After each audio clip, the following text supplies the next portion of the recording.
Hi everybody, in today's video I'm going to let you know how baby Star, little Star, my 2.5-year-old daughter, has adapted to becoming a big sister since her little brother was born nearly 6 weeks ago, 5.5 weeks ago. It's been a massive change in her life and there's a lot to share. So for those of you who don't know me, my name is TJ. I'm a single mother by choice. I'm the mother to 2 kids now. One is 2.5. On this channel we used to call her baby Star, now we call her little Star.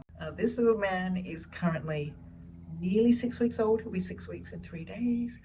And I've had them both using donor sperm, obviously, because I'm a single mom, and also using donor eggs because I'm an older mom. I had my oldest at 48 and I've had him, I got pregnant when I was 50 and I actually gave birth to him a week after turning 51. So I'm an older mom. So yeah, both my kids are full siblings from the same sperm donor and the same egg donor. It was a really big deal for little Star to become a big sister because it's a big deal for any toddler to have a new brother or sister come into their life. But in a solo mom family, it's definitely more extreme, because in a solo mom family, especially in a situation where you don't have family living with you, I don't have any family in this state, your child is with you all the time. So little Star had been with me 24/7 for the first 2 years of her life. When she turned 2, she started doing daycare 2 days a week, so she was away from me those 2 days. But apart from that, she has been with me literally 24/7. We sleep in the same room, often in the same bed, cuddling. We've spent all day together. We've gone everywhere together. We've done everything together. I've never left her with a babysitter in that first 2 years. She was breastfed, so she breastfed a lot. So I didn't really express milk and give her to someone. I always just had her with me and I fed her. So it's a big change for her to suddenly have mummy's attention be on another child, because mummy's attention has always been on her 24/7. And also I was working from home, so even when I was working I was still around, so she could always see me. I actually made a series of audio seminars sharing a lot of the tips that I've found to help me work from home as a stay-at-home mum, with solutions on how I could get things done even while looking after a baby, looking after a toddler. So I won't go into that here because I've made those seminars. So yeah, you can find them on my website, mybabydream.club. But basically, because of everything I've set up and how I've trained her and just the ways that she and I flow together, I am able to work from home. So even when I'm working, she's just playing near me. She's, "Mummy, go on your pewter. Go on your pewter." I go do some work when she plays near me. So like, for my attention to be on another child, I was so worried about it. You guys know in some of the videos I made when I was pregnant, I was really worried about it. I was worried about how she was going to handle it when I was in the hospital after having my cesarean, or even if it was a vaginal birth, and what if, there were complications, or I had a baby in the NICU and I was going back and forth. Like, I was really worried how my toddler would cope if I was away for a few days or a few weeks. Because she'd never been away from me for even an hour, apart from those 2 days of daycare, which she only started recently. And I was also really worried, how's she going to handle just having a new baby in the house when the baby comes home? How's she going to handle it those first few weeks and those first few months? So I took a lot of steps to prepare her for both. I took a lot of steps to prepare her for me being away in the hospital for possibly days or weeks. And I took a lot of steps to prepare her for becoming a big sister. I'm not going to talk about those in this video because that will take another half hour and the video will just be too long. So I'm going to film another video. After I do this one, I'll film another video just about the strategies, the things, the approaches, the steps I took to prepare her for me being away from her in the hospital and to prepare her for becoming a big sister. Because I know that there'll be women watching this who are currently pregnant with their second child or thinking of having a second child, and they will probably want to watch that video for the tips. So I won't share that here. In this video, I'm just going to tell you how she has actually coped after I put all those tips in place. So imagine I just spent half an hour telling you about all the amazing tips, strategies, steps that I did to prepare her. Now I'm going to tell you the result. In the next video, I'll tell you what those tips actually were.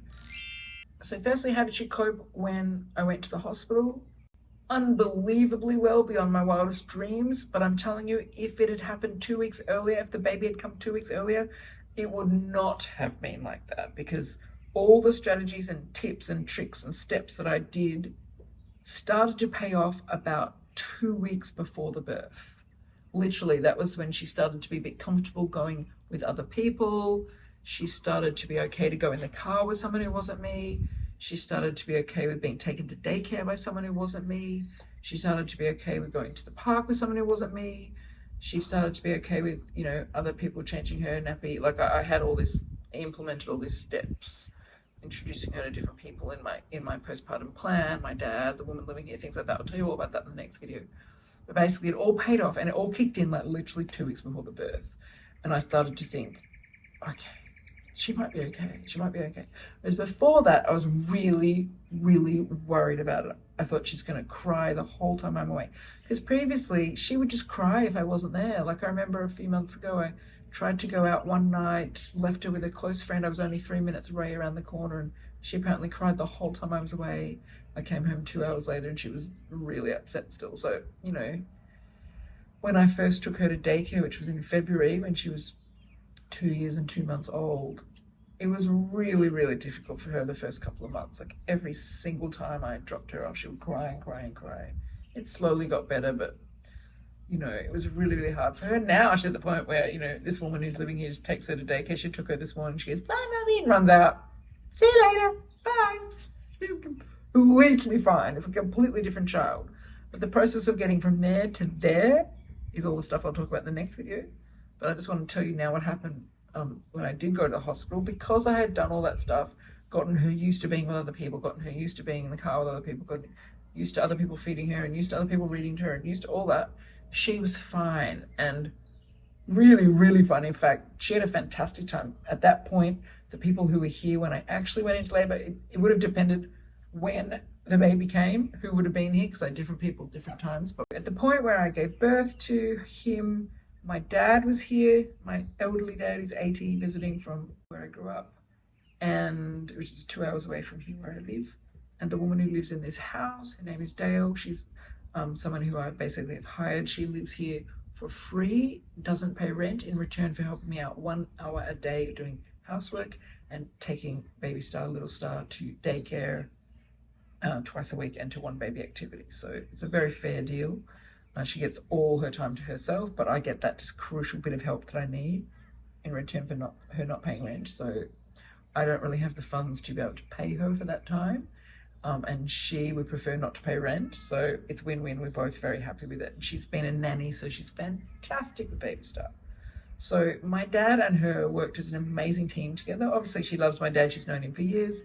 She's only just met this woman a month before the birth, but she's good with kids because she's been a nanny. She's an older woman. They worked really, really well together. Like, the woman would make the food for little Star, and my dad would play with her, or my dad would drive her somewhere to daycare, and the woman would change her nappies, change her diapers. So like they each did the bit that they were good at. Although apparently this is really funny. My dad told me this later, because when we were preparing her, one of the things I did was get my dad to come into the bedroom, so she would get used to having not just me there when she's falling asleep, because I knew when I'm in the hospital, I'm not going to be there. She's going to have to fall asleep with her granddad. So she's got to get used to him being in the room. So he would sit on a chair in the corner while I would cuddle her to sleep. We did this for many nights in the lead up to me going to the hospital. I prepared a whole lot of stuff for the reading to sleep.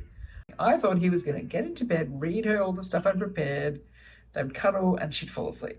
Apparently, my little 2.5-year-old daughter, this is what she did. She'd go, "Papa, you stay in chair." She made him sit in the chair in the corner while she fell asleep by herself. She likes things to be the same, so she'd gotten used to him sitting in that chair, so she'd make him sit in the chair in the corner of the room and she'd fall herself to sleep. It's so funny. All the stuff I prepared for him to read to her at night, none of it got used, because he sat in the chair and she fell asleep by herself in the bed with him sitting in the chair watching. So funny. But anyway, they had a great time together. The funniest bit though was when I was in the hospital, I just had him. It was like he was 2 days old, and I finally felt like I could handle calling them, because the first 2 days it was just too full on. And she was in a great space, and so we arranged a time when she just had dinner, and this little man was asleep in a bassinet, because I thought it'd be too much if she speaks to me for the first time since I've gone away and there's a baby in my arms. I thought that would make her jealous, so I waited till he was asleep. I did a FaceTime call with them. We had a gorgeous FaceTime call, but she kept talking about the other mummy. Where's the other mummy? Where's the other mummy? We have to get the other mummy. It turns out that when I'm on the phone to her on FaceTime, she thinks I'm a different mummy. I'm the mummy in the phone. I'm not the normal mummy that looks after her every day. So the couple of times I had FaceTime calls with her, she kept asking me about the other mummy. When's the other mummy coming home? How's the other mummy going? That's so funny. So I was the mummy in the phone, but I wasn't the real mummy. And now that my dad has gone home, she calls him, when he FaceTimes her, she calls him the other papa. And now that my sister and my niece have just gone home, they've been here for the last couple of weeks, she's calling them the other la other Bella, because she thinks that there's a version of each person that exists in the phone. It's so funny. She also thinks that my dad is still in the airport. She's Papa at the airport, Papa at the airport. She doesn't understand that he's now left the airport and gone home, even though it's been like a month ago. He still says Papa at the airport. And now she thinks my sister and my niece are at the airport. It's so funny. Toddlers are hilarious. They're so entertaining. Anyway, so she did really well. And so I knew in those FaceTimes that she was doing well. She didn't cry. She wasn't upset. I was astonished. And so then when I came home from the hospital, I was worried about two things. One, how's she going to react to seeing me after I've been away for 5 days? Because I had read that sometimes children can really disconnect, especially in a solo mum family where they're 100% used to being looked after by that one person and that person leaves. They can really get incredibly stressed, and sometimes the way they react is by shutting off from you. And so part of me was prepared for the possibility that I could come home and she could just not want anything to do with me and have really bonded with my dad and with Dale, and she wouldn't want to see me. And I was prepared for that. I hoped it wouldn't happen, but I didn't know. But you know what? I came home in the middle of the afternoon from the hospital with him so I could get him all settled and ready. She came back home at about 5 p.m. from daycare. She gets picked up at 4:30. She got home by 5, and so I made sure he was asleep in the bassinet. It's sort of all worked out that he was asleep in the bassinet, so I could go just by myself to welcome her when she came in, because I knew that would be critical. I didn't want her to see the baby when she first walks in, because I knew she'd be missing me. But she just ran in, cuddled me, hugged me, jumped on me. Obviously I didn't pick her up because I just had a cesarean, but I sat on the floor and she jumped all over me and cuddled me. She was really excited. And then I said, do you want to see the baby? She said, yes, I want to see the baby. She knows his name. She said his name. I want to see blah, blah, blah, his name. And she ran down there to see him. She was so excited. And then honestly, one of the most beautiful experiences of my entire life was what happened next. Her seeing her little brother for the first time. I'm going to cry because there wasn't even a hint of jealousy, not even a hint. It was just, she was so delighted to see this little baby. She stood over the bassinet and she was just like, oh. She just had this look of absolute wonder and delight on her face. Like, she was just so delighted. And then she said, he wants to play with me. He wants to cuddle me. He wants to cuddle me, which is her way of saying, I want to cuddle him. She's saying, he wants to cuddle me. He wants to cuddle me. So I actually took him out and we sat on the floor bed. I put a beanbag against the wall so we could lean back against the beanbag, kind of like a big cushion behind us, because I feed him leaning back against the beanbag. It's like a big cushion. It's really, really good. And so we all cuddled, leaned back on the beanbag, and I put him, this tiny little baby who was only 4 days old, in her arms, and she was in heaven because she loves babies. She loves baby dolls. I'll talk in the other video about how I prepared her for all of this. And it all paid off because she just was in love with him. She was cuddling him. She was singing to him. She was just staring at him in absolute wonder. It was just like someone giving her the greatest present of her life. I mean, it was just beautiful. I took so many photos. Oh my God, I took so many photos. I took so many videos. And there was only one moment that was really quite full on where I put him on my boob to give him some milk. And she was weaned 3 months before this. When I was 6 months pregnant, she'd been weaned. But she did have breast milk until she was 2 years and 2 months old. So I didn't know if she would want to go back on the boob or not. I was totally happy if she wants to. I'm happy to tandem feed. I just didn't know if she'd want to. But when I put him on my boob, she was sitting there next to me. She saw him on my boob and she just started crying. I mean, wailing. I've never heard her cry like that before, just like wailing. And then I said, darling, do you want milky too? You can have some. And she just looked and she started to go down and she went, no. And she laughed like, don't be silly, mummy, I'm a big girl now. And I realized that the crying was not jealousy. She wasn't crying because he was having milk. She was crying because she'd realized she'd finished. She's outgrown it. It was a cry of grief. It was like grief of saying goodbye to mummy's booby milk. It was her real goodbye to mummy's boob milk. It was such a big cry, and I was just like, oh my heart, this is so moving. She realizes she's outgrown it, she's moved on. And then she just sat there and she put her hand on my boob, trying to like push the milk into his mouth. Like she was trying to help him drink it. Because, newborn babies, they can't find the boob and they're very hopeless at drinking still at that point. She was trying to help him. I was like, oh my God, she's such a sweetheart. She has been like that ever since. So the second part of this video is me telling you how she has reacted to the baby now he's here, not just me being away in the hospital. She has just been unbelievable. Like, not even 1 second of jealousy. She has not been jealous once. Like, I'm shocked. Like, I really thought there would be jealousy. Now, there may be jealousy later, maybe when he's older, and he takes more of my attention. I don't know. That's quite possible, and that's totally okay if that happens, and I'll handle that. But at this point in time, almost 6 weeks in, not once has she been jealous. It's been the opposite. She just wants to play with him. She wants to cuddle him every morning. She says, Mummy, can I hold the baby? Mummy, can I hold him? Mummy, can I hold him? And I'm like, okay, darling, but only when Mummy's watching. So she now knows she can only hold him when Mummy's watching. So whenever I'm feeding him, if she's not in the middle of something else, she comes, she sits here, she puts her head on my shoulder like this and just watches. Sometimes she pats his head. Sometimes, like, it's just beautiful.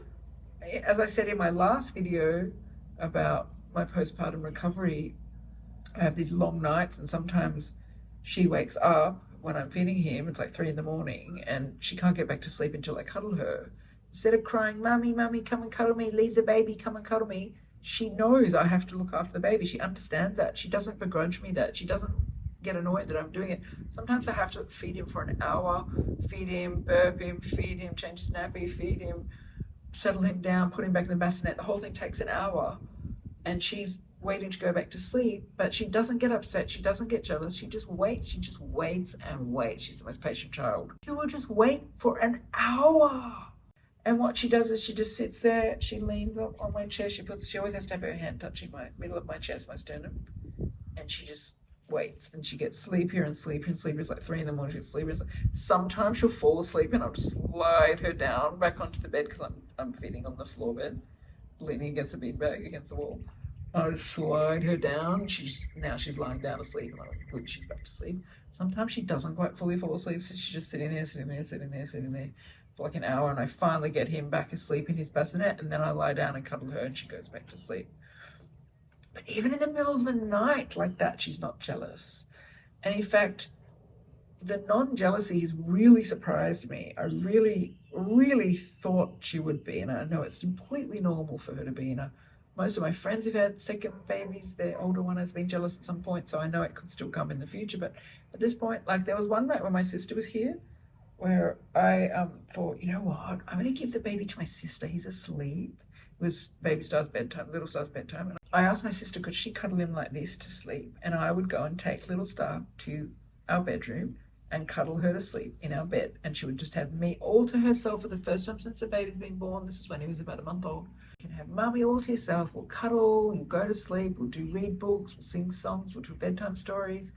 Baby's not in the room. And I thought she'd be so excited. You know what happened?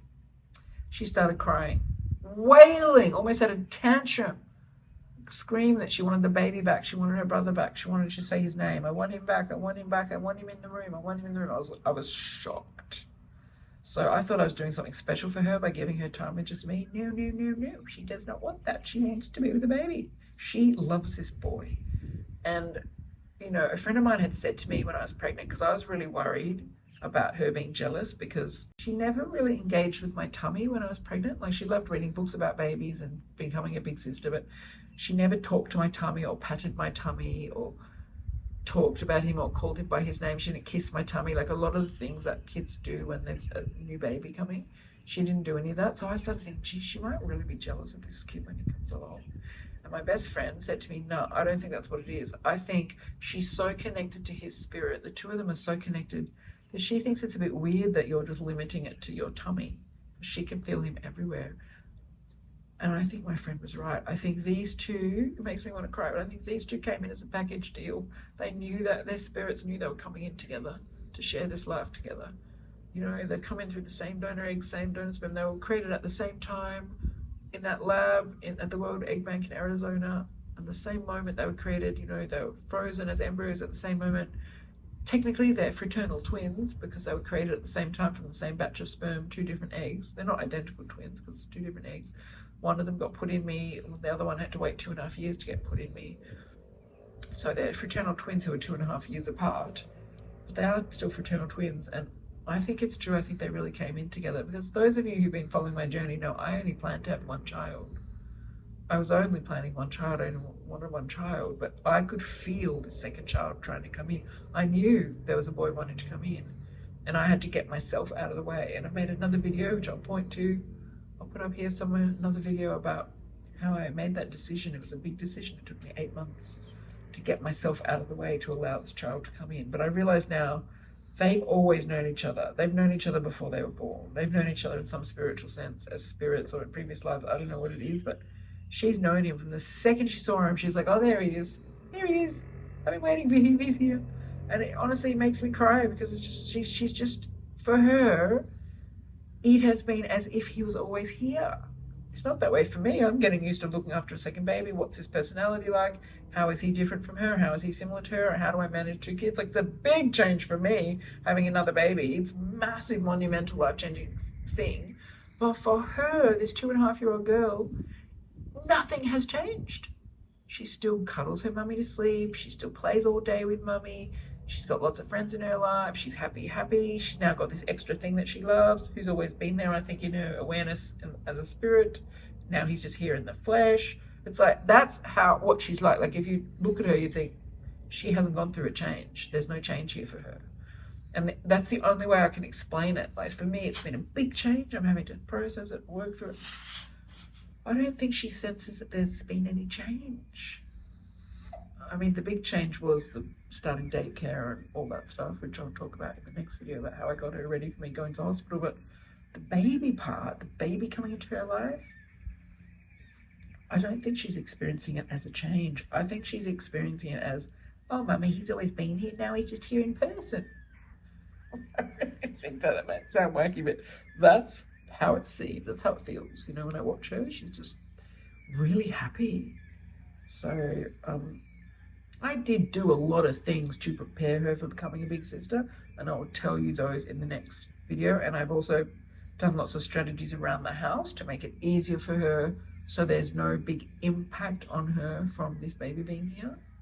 Because obviously there could be a big impact. It could have really changed her day-to-day activities and changed how her day unfolds. But because of the things I've implemented, which I'll talk about in the next video, nothing has really changed for her in a practical sense since he's been here, other than having to wait in the middle of the night for me to cuddle her back to sleep if I'm feeding him. That's really the only practical, tangible thing that has changed in her life, is that if she wakes up in the middle of the night, wants to go back to sleep, I can't just jump out of bed, cuddle her back to sleep, and go back to sleep because I'm in the middle of feeding a baby or I'm changing baby's nappy. Baby starts crying, I've got to deal with him. So that's really, other than that, because of all these things I've implemented, she doesn't have that much real, genuine, tangible change. But there's an emotional change because I'm now looking after a second child, and I thought she would be jealous, but she's not. She's just as attached to me as she ever was, but she's not jealous. I don't know, have any of you experienced this where you've had a second baby and the older one was just not jealous? I don't know, I'm sure it must happen, but it's certainly not what I was expecting. So I've been really amazed. The whole thing's sort of unfolded as a bit of a miracle, and honestly, when I see them together, I'll stick a photo of them together, of her cuddling him. You know, every single day, she just cuddles him, and it's just the most beautiful thing. And he's getting really used to being cuddled by her, and he looks up at her, and he watches her, and he's starting to see a little bit more now. He's nearly 6 weeks old, reaches his hand out a little bit now, and he's just going to be so madly in love with her. The other thing I'll say is, I was really, really worried about my toddler accidentally hurting the baby, because toddlers can sometimes, without knowing it, hurt babies. And I thought, I'm going to have to watch her like a hawk every single second. What if she tries to pull him out of the bassinet? What if she tries to grab him and hug him and cuddle him and I'm not there and she drops him? And I was like, so I've been really strict. She's only allowed to touch him or hold him when I'm in the room. And the thing that's blown me away, she 100% obeys that. She just gets it. I say to her, you are never allowed to pick him up when mummy's not here. You must always ask mummy. Like, I'm really strict on that. And she follows it. Mummy, can I hold the baby? Yes, darling, you can. And I always say yes and make it a beautiful experience. So she knows that it's worth her asking. And she's never tried to get him out of the bassinet. She's never tried to pull the bassinet over or anything. There's been a couple of times where he's been lying on the floor bed. She's been sitting next to him watching her. And I've just been busting for the loo, just had to dash to the loo or something. And I've left her there with him. I'm only in the next room, but still, I never thought I would do that. I never thought I'd ever leave her alone with him, not even for a minute, because I was like, toddlers can hurt babies. But I honestly know. I say to her, darling, don't touch the baby while mummy's gone. You can talk to him. I'm in the toilet. I hear her going, it's okay, baby. Mummy's coming back. Mummy's doing pee-pee. Mummy's coming back. It's okay, baby. That's how she talks to him. It's like blowing my mind. I'm completely relaxed now. I know she's not going to try and pick him up when I'm out of the room. She's not going to try and touch him. She's just being a sweetheart. And that is just blowing me away. I never thought I could expect that from my 2.5-year-old.